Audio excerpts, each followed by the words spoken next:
the spa was built, it shouldn't have been built, it's being torn down, Lynn.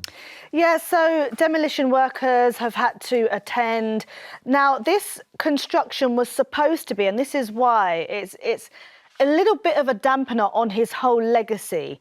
The initial construction was supposed to be a hub for his charity, and his daughter, Hannah Ingram-Moore, decided to erect a pool, a spa, worth £200,000. As we know, he managed to raise, prior to his death, 38 million, which was phenomenal. But she didn't even get planning permission for it, which is absolutely ridiculous, knowing how much eyes would be on her.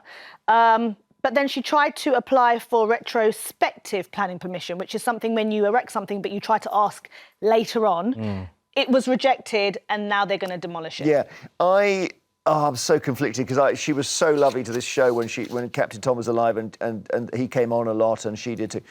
And now they've and it just makes me think of this quote from Elizabeth Taylor, who said, "Large amounts of money are toxic." And it's somehow poisoned the whole family. Yeah, it brings out the worst in everyone. Really that's why like, even things like winning the lottery, it's not really what the dream you think it's going to be. Because I just think like it creates such greed amongst people. And look, you clearly can't choose your family. And I think this amazing legacy, the amount of people who have put money in and was like, I'm actually going to donate to this because I'm moved. Oh no, but it's, and then in the end, the legacy's destroyed. And people feel let down. And now you think of Captain Tom, you go straight to thinking of a spa. Yeah. But do you think, should anyone ever knock a building down? We've got a lack of buildings in this country. We've got a lack of houses. We've got a lack of everything. It just seems, and also it's a very bad carbon footprint here, where you build something and you knock it down. Shouldn't they say, look, you can have an alternative here, which is that we fence it off and we give it to people in the town who are homeless? But I think it's a preventative measure, so people don't go off and then do their own DIY. You can't have people just erecting things. Not just that, you know, depending on how you build, it can affect neighbours. They should have a say if it cuts out their sunlight. Yeah. And you'll just get some really shoddy builders just doing what they want. Do you remember the guy, the barn farmer? Remember this story from about 10? I do. Okay, so there's a thing where if you build something and no one mentions it for 5 years... 5 years, you're through, you're home clear. Yeah. And this guy built an astonishing modern house and hid it with hay bales.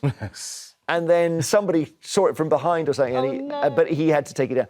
But actually, if you've hidden something with hay bales, you also can't get round the 5-year thing, doesn't it? But I don't know, something about, because we're in such a situation where we haven't got enough houses, I hate it when they knock stuff down that's brand new. Yeah. It just feels wrong. But it wasn't for housing, was it? It was for No, it was a spa, but come on, knocking down a spa is even more serious.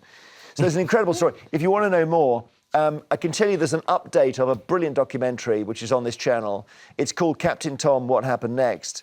And it's on Sunday, 9 p.m. So the original documentary has obviously been updated with all these new developments.